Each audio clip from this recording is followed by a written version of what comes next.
Hello everyone, कैसे हैं सभी। उम्मीद है बहुत अच्छे से आप पढ़ाई कर रहे होंगे डियर। सो वेलकम टू जीवी फाउंडेशन। आज हम बात करेंगे यहाँ पे कर्मे बैच स्टैंडर्ड 12 और फिजिक्स से रिलेटेड रैपिड रिवीजन का आज एक नेक्स्ट वीडियो बात करेंगे, जहां हम एग्जाम्पल नंबर 5 की डिस्कशन करेंगे जो एनसीईआरटी से रिलेटेड है। तो ज़्यादा डिस्कशन नहीं करते हुए कोशिश करूंगा कि आपको पूरा अच्छे से समझ में आए।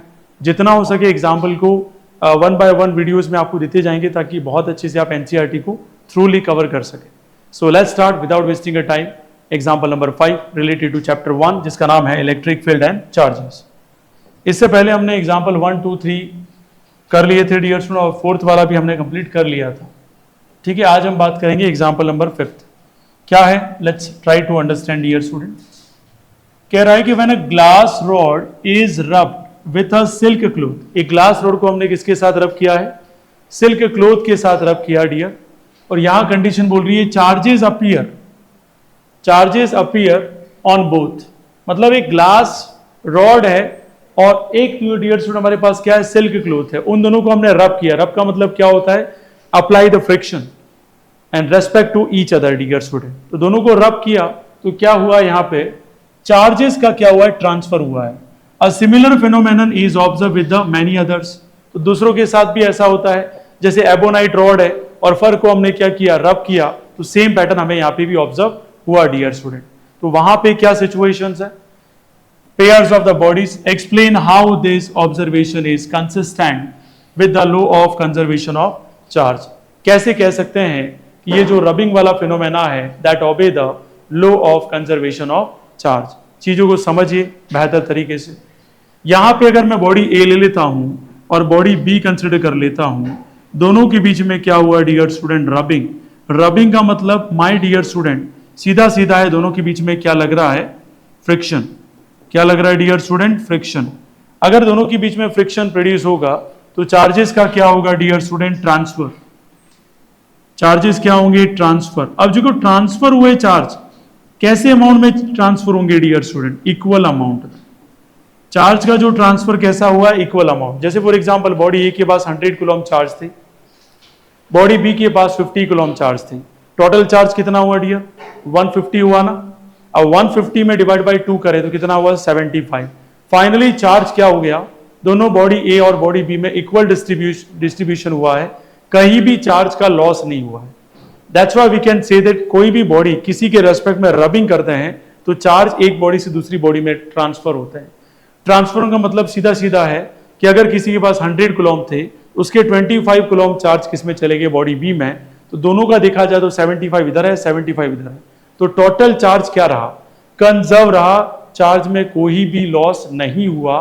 That's why we can say that कोई बॉडी ए कोई बॉडी बी के साथ रबिंग करती है तो चार्जेस का क्या होता है? ट्रांसफर होता है, जिसे हम कहते हैं क्वांटाइजेशन। चार्ज का कोई लॉस नहीं होता है, नहीं कोई चार्ज क्रिएट होता है। Charge remains constant in a system dear student. तो finally you can say that charge की बॉडी ए और चार्ज वाली बॉडी बी दोनों में 75 कूलम आ गया।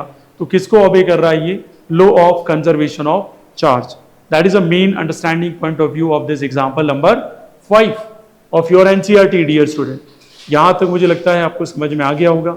इसका स्टैंडर्ड एक्सप्लेनेशन भी मैंने यहां दे रखा है आपको, ताकि आप लोग बहुत अच्छे से समझ पाएं। ठीक है, जो मैंने अभी कहा वही है। रबिंग हमेशा क्या प्रोड्यूस करते हैं डियर स्टूडेंट? चार्जेस। और वो भी कैसा करते हैं? Equal magnitude. लेकिन नेचर कैसा होता है? अपोजिट।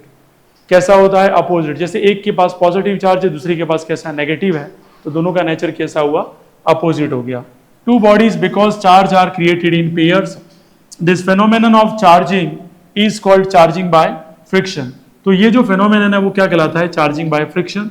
तो नेट चार्ज जो सिस्टम का होता है, अगर कोई दो बॉडी एक दूसरे से क्या होती है? रब करती है, तो नेट चार्ज क्या हो जाता है? 0। This is because equal amount of opposite charges are annihilated each other when a glass rod is rubbed with a silk cloth. Opposite nature charges are appear on both the bodies, and this phenomenon is consistent within the law of conservation of energy, and similar phenomenon is observed with the many other pair of body. इसका सबसे best example बताता हूँ। अभी मैं board पे ये line जो draw कर रहा हूँ, तो मुझे पता है ये आपका इलेक्ट्रिक पेन और ये आपका इलेक्ट्रिक बोर्ड है। तो मैंने जैसे यहाँ ड्रॉ किया कुछ भी, तो ये जो इंक थी वो किसने एब्जॉर्ब की? इस बोर्ड ने की। तो जिसने एब्जॉर्ब किया उसके ऊपर तो चार्ज कैसा आ गया, नेगेटिव, और जिसने दिया उसके ऊपर चार्ज कैसा आ गया, पॉजिटिव। मीन्स ये जो पैन है उसके ऊपर पॉजिटिव चार्ज है और इसके ऊपर कैसा है, नेगेटिव है। अगर टोटल चार्ज दोनों बॉडी का हम देखेंगे तो आंसर आ जाएगा 0। क्या आ जाएगा डियर स्टूडेंट, 0।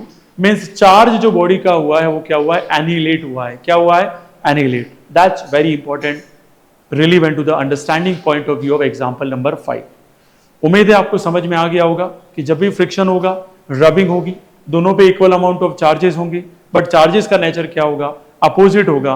टोटल चार्ज की बात करेंगे तो 0 हो जाएगा, और अलग अलग बात करेंगे दोनों पे सेम चार्जेस आएंगे, लेकिन नेचर कैसा होगा, अपोजिट। ठीक है, उम्मीद है आपको समझ में आया होगा। For detail video you can download the जीवी फाउंडेशन ऐप, जिसपे सारे चैप्टर्स के डिटेल वीडियोस भी हैं, नोट्स भी हैं, और वहां पे आपको बहुत सारी प्रॉब्लम्स के सॉल्यूशंस भी मिलेंगे। So thank you so much for watching जीवी फाउंडेशन विद आपके अपने सर के साथ। ज्वाइन जीवी foundation for your bright future. आपका दिन शुभ रहे।